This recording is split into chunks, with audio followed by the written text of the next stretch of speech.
วัสดีค่ะทุกคนยินดีต้อนรับสู่ yourbestself podcast รายการที่จะช่วยให้คุณได้เรียนรู้ประสบการณ์ชีวิตจากคนอื่นๆพร้อมกับการฝึกภาษาไปด้วยเราชื่อแอลนะคะเป็นโฮสต์ของรายการนี้ใครอยากให้เรานำคอนเทนต์อะไรมาแชร์คอมเมนต์มาได้เลยนะท้ายคลิปมีลิสต์คำศัพท์ด้วยแบ่งเป็นเลเวล beginner intermediate advanced อย่างละ5คำฝึกวันละนิดชีวิตแจ่มใสนะคะ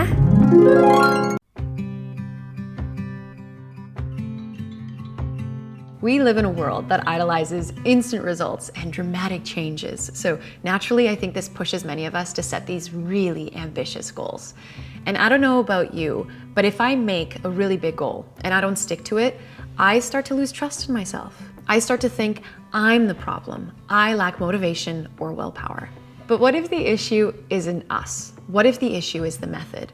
Because if there's anything that I've learned, it's that true progress comes from small daily commitments, the micro habits, just tiny everyday actions that over time compound into significant change.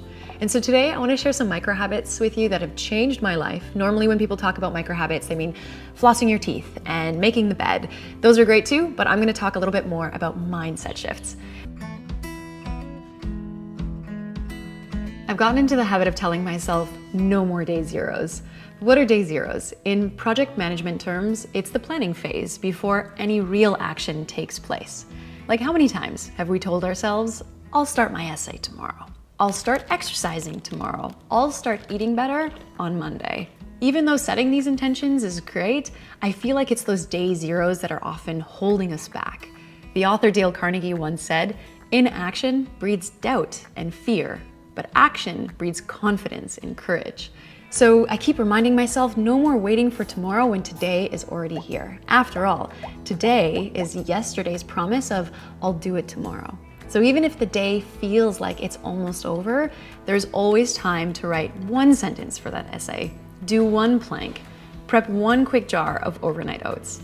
It's nothing grand, it's just one thing, but at least one isn't zero. From the time that we were just little children, we've been taught to apologize. And of course, do apologize if you've done something wrong. But I feel like it's also become so second nature for us to say sorry for the most trivial things, even when we've done nothing wrong. But I think over time, it can really start to diminish our self-worth. And one of my goals these last years has been to try to increase my self-confidence a bit. And one micro habit that's been helping in that is to shift away from the default apology to instead saying thank you.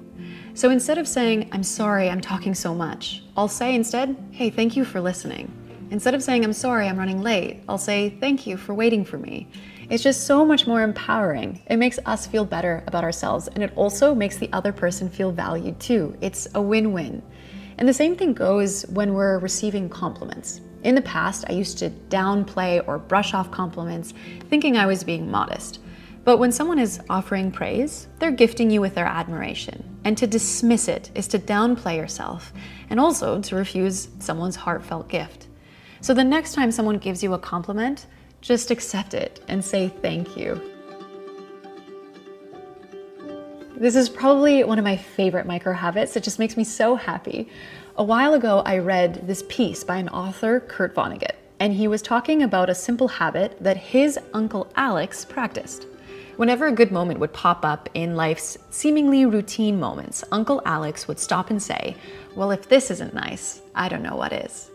It was his way of grounding himself and cherishing the simple pleasures in life that we often overlook. And ever since I read that, I've gotten into the micro habit of just vocalizing that sentence out loud. So if I'm working and the sun is just pouring out onto my face, I'll actually pause to feel it and I'll say, if this isn't life, I don't know what is. And I know the original quote says nice, but I just like the way life sounds better, so that's what I've been saying. If I'm sipping my first cup of coffee in the morning and it's just hitting the spot, I'll say, if this isn't life, I don't know what is. If I see a beautiful sunset on my way home, or if I hear somebody playing beautiful music, you get the idea. Sometimes I get so caught up in the next big thing that highlighting these little joys has helped me to reconnect with life's daily magic. We've all been told our whole lives that stress is bad for us and that we should try to avoid it at all costs, right? But stress is just an inevitable part of life. And I'm the kind of person who, if you tell me not to stress, I'm going to start stressing about the fact that I'm stressing. And so recently, I listened to this audiobook called The Upside of Stress. It's written by a psychologist, Kelly McGonigal, and it has been life-changing. So McGonigal suggests that stress isn't the real enemy, but our perception of it is. If we believe stress is harmful, it often will be. It's kind of like a self-fulfilling prophecy. But, and this is super cool, by simply reframing how we view stress, we can change the whole biological response. McGonigal shared several studies where, for example, if before an exam, students are told that, hey, the stress that you're feeling, it's actually helpful. The rapid heartbeat, the quickened breathing, this is all preparing your body for action. If students were told this, they actually reported that they felt more focused during the exam and they performed better too. And this is all just because they were told that stress could be beneficial. And as a result, their bodies acted accordingly. Their blood vessels, instead of constricting, stayed relaxed. Anxiety and inflammation in the body decreased, and even helpful hormones were released. And so ever since learning this, I've tried to get into the micro habit of reframing my stress.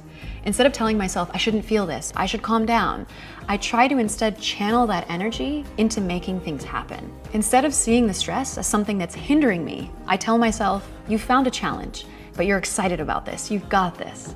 It's a small mindset shift, but it's been transformative. Stress has gone from being something that consumed and controlled me to now actually being an ally. We've all had moments where we impulsively react too quickly. Maybe it's an unexpected comment from a partner, or sudden traffic, a last-minute project change. How many times have we wished that we just took a little pause before diving headfirst into a response or reaction? We all know that speedy reactions can sometimes lead to misjudgments and missed opportunities to understand the big picture. So I've been actively trying to create space between receiving information and formulating a response, giving myself permission to digest and just let the information marinate. I've gotten into the habit of just taking a deep breath anytime I feel emotionally charged, and it's almost magical how this simple pause has completely changed the quality of my responses. I think it's made my communication a lot more clear and thoughtful and calm, and I do attribute a lot of this also to having learned about meditation. Because in meditation, we're encouraged to acknowledge our thoughts and to sit with them, and then to let them go without judgment. If there are any mindset shifts or micro habits that you've implemented in your life, if you're willing to share it, I'd love to learn about it, and I'm sure others would as well. So I'll see you in the comments. Thanks so much for hanging with me today, friends. I really appreciate it. Pickup Lines signing off, and I'll see you in the next video.